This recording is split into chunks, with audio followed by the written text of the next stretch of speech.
Nate G 219 here to help it back and better. Y'all know what it is. November 23rd. Happy Thanksgiving, y'all. About 7:30 in the morning. Got a couple coming at you today. This is just going to be the first one. Got a little time this morning, so I'm going to go ahead and record. First, hit that like, hit that subscribe, guys. Please help me get them subscribers up there. Donate to that channel. There's my Cash App right there if you want to support. Feel free. It'd be much obliged. But today, I'm going to get right into it, man. Gangsters, man.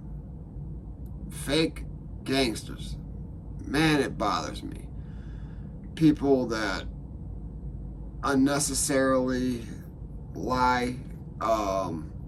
So recently, I met a gentleman. We're going to call him Rick. I'm not going to put any names out there because he's irrelevant. I met him in a course of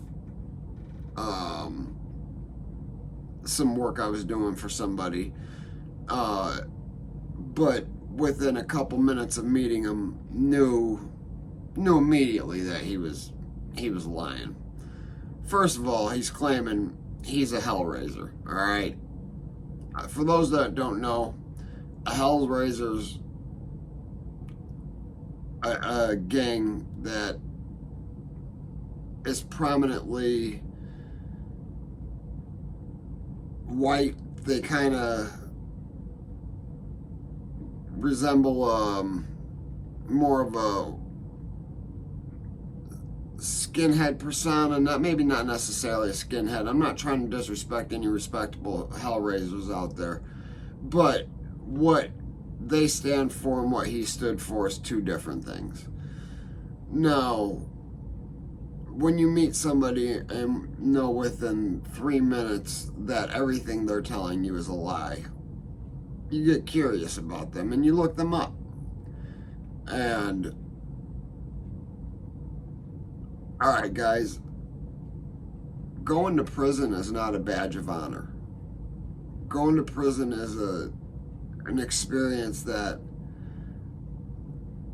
people like me, other prison genre YouTube creators are trying to get kids not to follow the path that we've followed into the gates of hell. Going to prison is nothing to be proud about, but too many people out there wear it like it's a badge of honor. It's not. Every day in there is a day away from your family. I'm going to tell you, I spent 2012, 13, 14, 16, and 17 Thanksgiving, Christmas away from my family. But this man proceeded to tell me the Hellraisers were they were back in the Gangster Disciples, which I've never heard of such a thing. It's kind of similar to an Aryan back in a black gang. It's just not going to happen. It's not how it works. If you look into the Hellraiser gang, it's not. I'm just saying, it's not it. Then he proceeded to tell me he had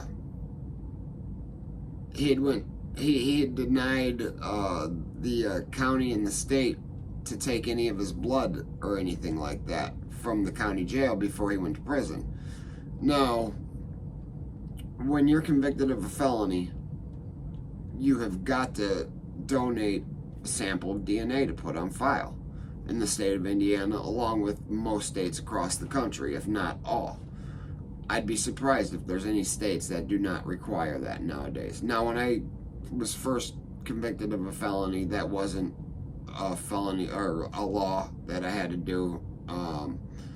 But my second one, 10 years later, it was the law, and I definitely gave a swab of DNA for a felony DUI. So any felony, doesn't matter what it is, they take it. He said he denied all that, and he denied all of his blood work. Well, he said he went straight from county to prison. It's not how it works. He said he went to Miami Correctional Facility and that he had left there in 2017. And I don't know why it angered me so much, but somebody trying to wear this fake badge is just an irate thing, trying to brag about I'm a Hellraiser, 818, yada yada this, woo woo that. I mean, I'd had enough of it, so I started calling him out on his bullcrap. And I said, well, that's not how it works. I go, you go to RDC after prison. I go, every person that's ever been to prison in Indiana goes to RDC, then, which is Regional Diagnostic Center. They go there, and then from there, they're shipped to the prison. Now, you can be there from 1 week to 45 days is the longest you're supposed to be there. And if you do make it 45 days, you get a free phone call. And that'll be your only phone call, because there's no phones that you can just call anybody. The 2 times I went through there, I was there 21 days. I don't know if you can hear my little monster goblin daughter running around upstairs, but sounds like a dinosaur running through the house. Anyways, you go there and you get your blood work done. That's where they classify you. You're no matter your crime, you could be there for a DUI, and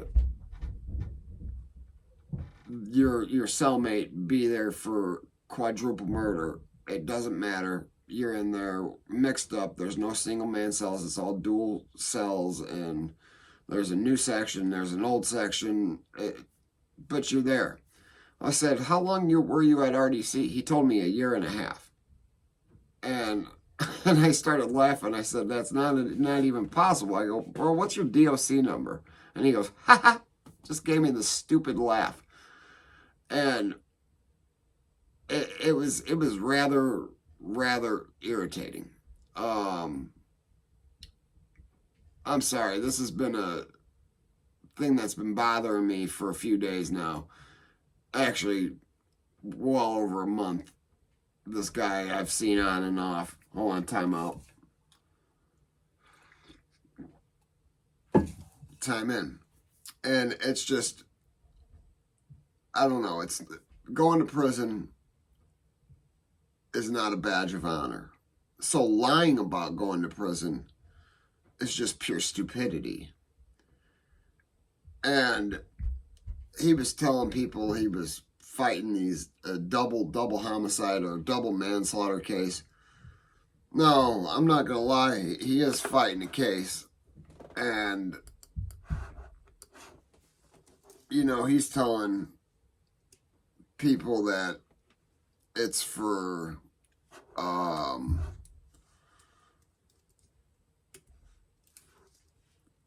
he told a couple people there was 2 bodies involved, and it was nothing of the sorts. Hold on, guys, I'm typing in his name so I can tell you exactly what it is. All right, the last thing he got in trouble for was September 18th, just this past September, was it's an infraction, following too close. He got a speeding ticket, basically. In July, he received a criminal misdemeanor, which is still pending, false informant. It could be telling them that your name is other than what it is, or it could be reporting a crime that didn't really happen. It could be all sorts of different things. It's lying to the cops. All right.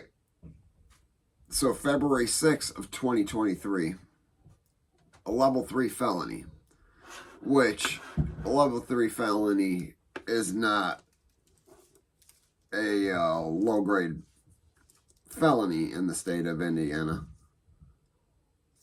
Hold on, I'll tell you exactly what it's pending.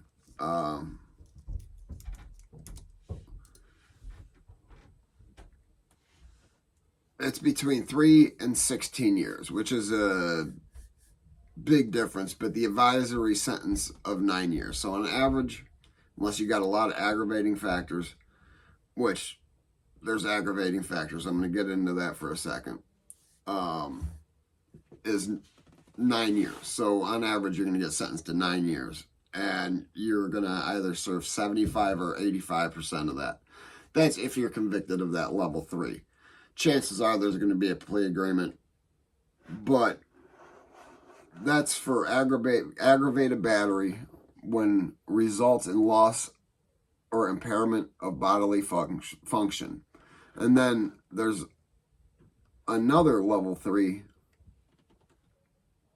Oh, that's a level 5 felony. Involuntary manslaughter. Death occurs while defendant commits or attempts to commit battery. Okay, that was in February of 2023. And he's currently out on bond on that, which I want to say is a $7,500 bond. It doesn't really matter. But on October 26th of 2022, this is where it gets really interesting. He's out on bond on this wicked case, another felony 3. So same cause, same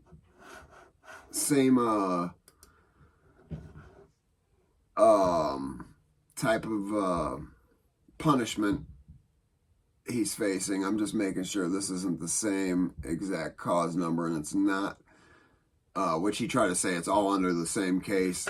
It's not. These are 2 separate level 3 felonies. This one consists of robbery resulting in bodily injury, robbery where somebody other than a defendant, excuse me, I'm not sure exactly what that means. That's a level 3. So a level 4 felony, criminal confinement with moderate bodily injury. A level 5 robbery, taking property from another by threatening use of force. Criminal confinement with bodily injury, that's a level 5 felony. Level 6 felony, strangulation.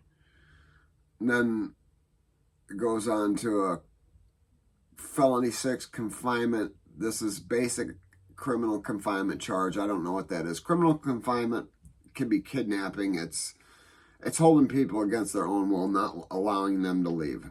Then there's domestic battery resulting in moderate bodily injury. And then there's a simple domestic battery. Now, domestic battery doesn't necessarily mean wife or anything like that. It could be brother, it could be cousin, but prior to that, he had a misdemeanor in 2020. He didn't have a single thing except in 2018, a felony, a level 6 felony. He didn't go to prison for that. He's not in the prison system anywhere. Domestic battery resulting in moderate bodily injury. And a misdemeanor disorderly conduct, engaging in fighting or tumultuous conduct. I don't even know that word. I'm not going to even try. But his most major thing prior to that was in 2012, I believe is the year. Yes. He had a burglary. 2 B felonies. Now, the laws changed in 2014. So, an A, B, C, and D felony is how it used to be. D being the least, A being the worst. He had 2 B felonies. Burglary. Facing 6 to 20 years on each of those. I also had 2 B felonies. I pled guilty to 1. I ended up with a 10-year sentence. That was the presumptive or advisory sentence for it. But I got charged with 2. I pled guilty to one to get the other one dismissed, which it wasn't even me. Had I known more about the law now, then, like I do now, I would have gotten it reduced. But this man managed to get 2B felonies reduced to 2D felonies. And then after 3 years of probation, satisfactory release from probation, got it reduced to a misdemeanor.